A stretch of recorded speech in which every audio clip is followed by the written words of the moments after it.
Sleep last night? Not really. I hope my voice doesn't sound too hungover, but no, no, I had a good night. It was a really kind of a euphoric type of feeling last night, man. Just so unexpected, just to be here, and you wish for it, you hope for it, you pray for it, but when it really happens, it kind of overwhelms you. Watching this play out over the last 2 years since Mick Cronin came on, what has been, as an alumni and as a former national champion and wanting to see this program get back to prominence, watch this play out? I know it's so meteoric and we weren't expecting it. But is this one of those things where you as a fan are tempering expectations, or you're like, okay, we want to see this continue. We want to see this. We expect this to continue and not just one off. The thing about it is, when Mick Cronin first got the job, there was sort of a mixed feeling about it. You had a faction of UCLA folks, players that were campaigning for Earl Watson. You had another faction that were fine with Mick. And so we kind of had to iron out some stuff in the beginning. And Mick was really open with us. He was welcoming. Unlike, the last coach, Steve Alford, Mick was just, open arms with us and really communicating with all the alumni, and really made us feel back at home again. And so because of that, you put all your belief in the system. Now, we lose Chris Smith, we lose Jalen Hill, our best perimeter and our best big. At that point, you might have started to temper expectations. But once this team got on a roll, and once we saw as a fan base that, hey, we can beat people. We're in every game, this Midwestern style, as they like to call it. I call it the Ben Howland style. It's like we're going to be in the game in the last 5 minutes, okay? It doesn't matter what the score is going to be ugly as heck, okay? But we are going to be in the game. And that's all that matters for us as a UCLA fan. But I can't speak for everybody. For me, as a national champion, having been there on the biggest stage, understanding what it takes to get to a Final Four, playing in Elite Eights, playing in Sweet 16s, playing in the Final Four for that matter, I understand that at that stage that you saw last night, it's not about pretty. It's in the tournament in general. It's not about pretty. It's not about how you win. It's whether or not you do win. Yeah, it's the mix of, well, actually, I had another question. I'll put that aside for a second. I think the other part of this is UCLA, right? This is UCLA. Yeah. Like these are the UCLA Bruins. We're used to seeing them historically in the Final Four. We're not used to seeing them as an 11 seed. Like, their coaches are coaching these games in unsponsored half zips. Like, they're not wearing their Under Armour. They're not wearing their Jordan brand yet, because that deal hasn't started yet. Like, UCLA, one of the biggest brands in sports, is having this year where their coaches, which I think this is a metaphor for something bigger, like, this is the beginning of Mighty Ducks. If the Ducks had been UCLA and they're all out there in different gear, like, they don't even have a brand. Right. Because Under Armour was like, nah, this doesn't work for us anymore. If somehow they'd been able to wait till today to do the Jordan deal, maybe it could have been bigger. I don't know. But I'm sure Jordan brand would have loved to have their logo on these jerseys right now. This is wild. Yeah, that's part of it. I think on the bigger picture, though, is that regardless of having a deal or not, or the branding aspect, which obviously we're losing out on, we still do have the deal. It's, I talked to Martin Germond about it. Yeah. He gave me some insight about how he was talking with Kevin Love, communicating with Russell Westbrook just about Jordan Brand and understanding what their vision, focus, and target was. And, you can check that interview out. But for us, it's like we don't care about branding right now. We beat Michigan, when they said we could. And that's all that matters, dude. It's like branding. It's out the window. All we care about are these kids, no seniors, okay, no seniors, and they make a Final Four without two of their best players. I think the future is bright for Mick Cronin. I want to not temper my expectations any longer. And I think next year we're going to be even tougher, but I want to focus on the here and now. Let's go back to your run, right? It's similar in fashion, where it had been a long time since the UCLA Bruins had been there. You had a plethora of great players on that team, but the run you guys made for that national championship. Tell us about that year and what that did for UCLA moving forward. Well, if you guys remember, it was we hadn't won one since 1975. We'd been close, made a couple of title games, so it had been 20 years. And coincidentally, my father was on the team that won John Wooden's last championship at UCLA. So 20 years later, as we go through the season, for me personally, it was sort of up and down. It started off the year coming in highly ranked out of Crenshaw High School in Los Angeles, state champion and player of the year and all that. Got injured that summer, doing I was doing a long jumping contest into my pool with my dad, and I don't know what we were thinking, but I ended up tearing my knee up. I made it all the way to the shallow end, but tore my knee up.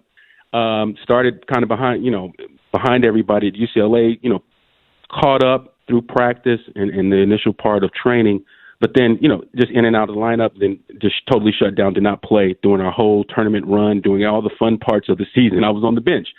So my perspective, though, it was amazing to see our growth.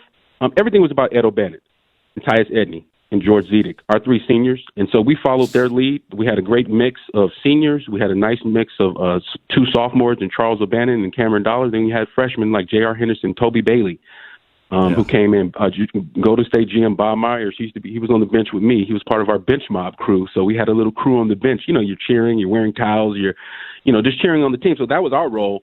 That year, but when we got to around the second round, when Tyus hit the shot against Missouri, 4.8, travels the length of the floor. That's when we all felt like we could do something special.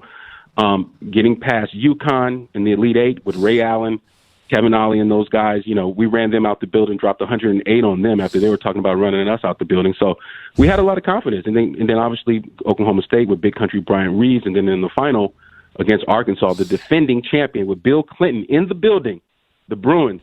John Wooden was Seattle, I believe, right? Was it Seattle? Yes, sir. The Kingdome, yeah. The Kingdome, yeah. which was sick. It was sick, but it was a great experience, and it changed my life forever. We had Lavin on the show the other day, and he told us, because I asked him about the huddle before the Tyus Edney shot, and he said one thing he remembers was Coach Herrick, after the huddle broke, grabbing Tyus, and I'm not going to, maybe you have a Herrick impression. I don't. Lav did it. But he said he basically grabbed him and said, do not pass. You shoot the ball. Take the shot. Yeah. Is that how you remember it?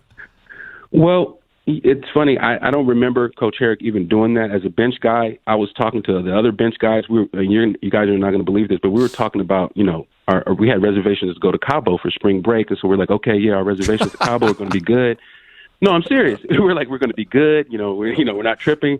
And then, so anyway, that's what we were talking about. No, but seriously, I just remember Coach Herrick in the huddle, just, drawing up the play. I don't remember him telling him anything, but I just remember Tyus, I didn't think he was going to get down there, especially having to go behind his back at half court. I was like, oh God, he's not going to get there.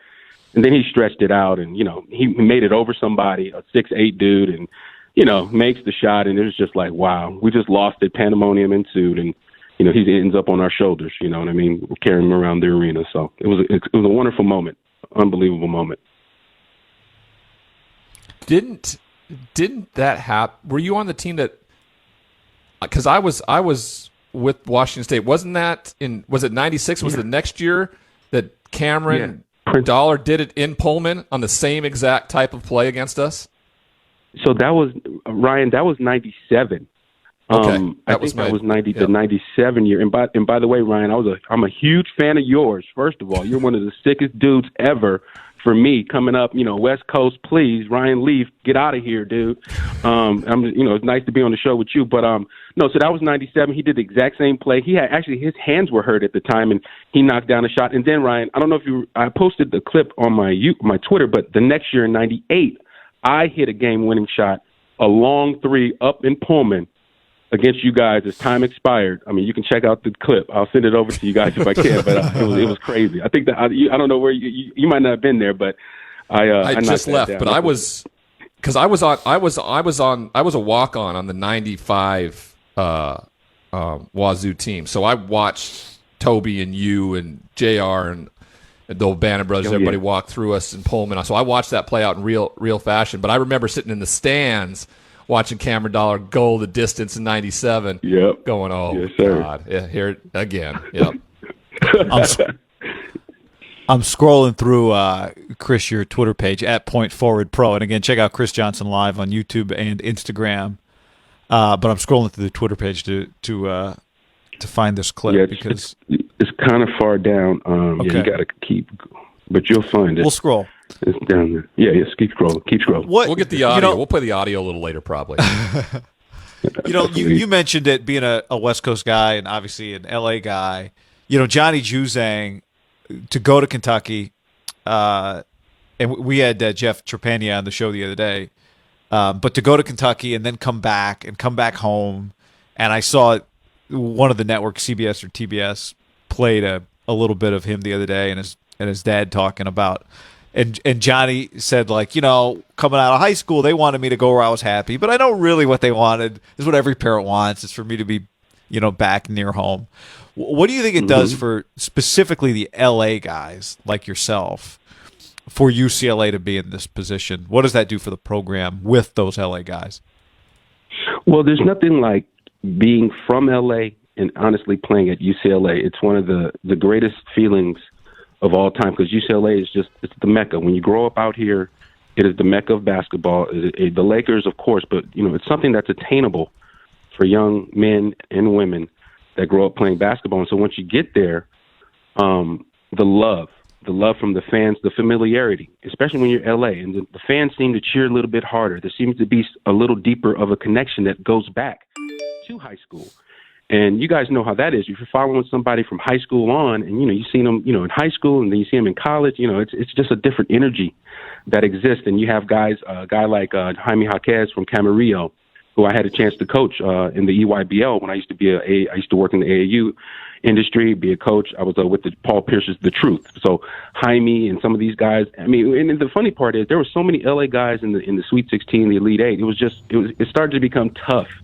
Emotions were getting pulled, all directions, because just all the teams. You just remember these guys since they were 11, 12 years old. For me personally, that's how I feel about it. So when I'm looking at these kids, it's like I remember Jake Kyman playing with my younger brother Cyrus, at a tournament somewhere. You know what I mean? So it's all these connections that the fans, the alumni have with this particular team, and we love the fact that they're young, the fact that Johnny is only a sophomore, had the issue over at Kentucky, came home closer to Maxie and his mom and his siblings.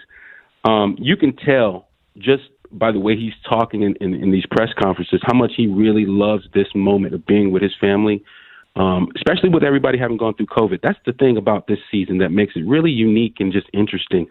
There seems to be an increased, value placed on just the mere opportunity to play basketball. It's not about, so much wins and losses, but about the opportunity to compete again. I mean, that stuff was taken away from that generation, guys. And I think we, for a guy like me who was in the past kind of bashed this generation as being soft, they really opened my eyes from last year through the Black Lives Matter stuff that they were out in the streets doing, to the fact of how they responded to their school, their livelihoods being shut down. My daughter's a high school senior, so she's not having a prom. She's trying to get into college, and there's issues with stuff. She has to do everything virtual now, and there's just a lot of stuff that has gone on over the last year in the last year and a half or so with COVID, and just Kobe Bryant passing away.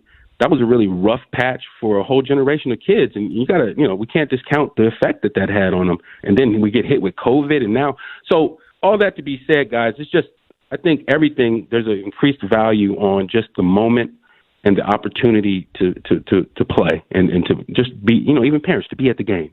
Yeah. Yeah. And still, I give them like,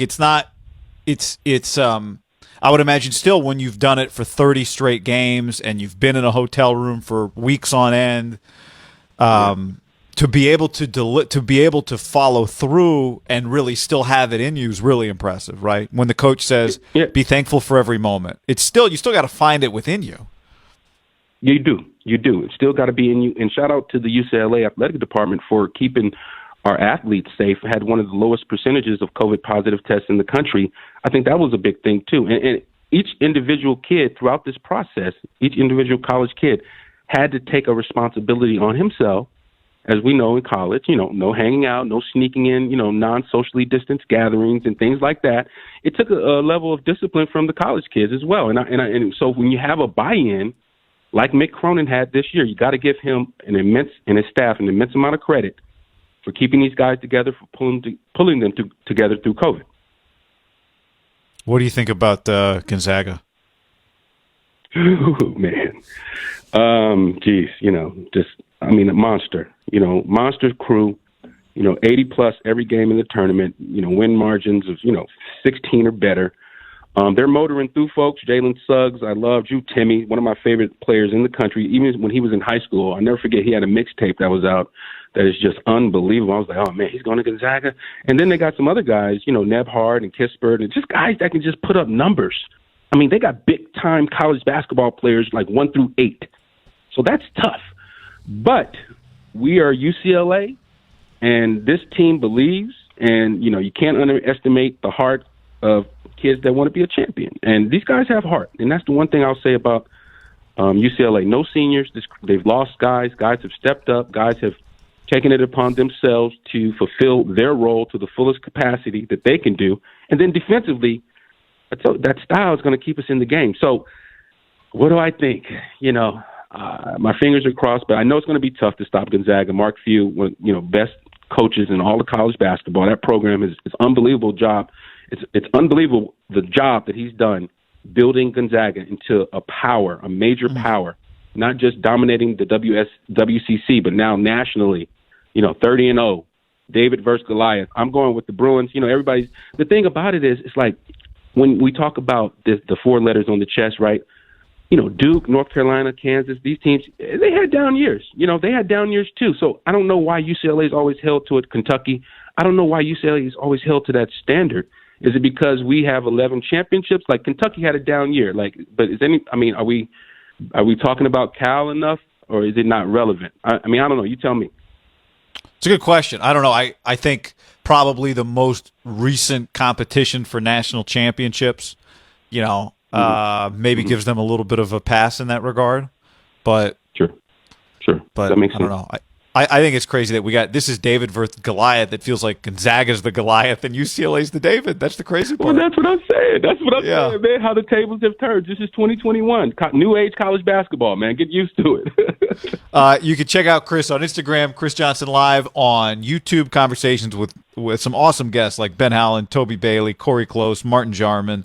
You mentioned Jake Kyman's dad. You just talked to him recently. On and on and on and on and on. Chris, it's awesome to talk to you, man. Darren Davis. Yep. Earl Watson. Hey, I watched the Earl Watson the other day. Oh, dope, man. Thank you for having me on. I appreciate it, fellas. You guys are wonderful, man. Thank you. Anytime, let me know. It's our pleasure, Thanks, Chris. Thank you. That's awesome. Yeah.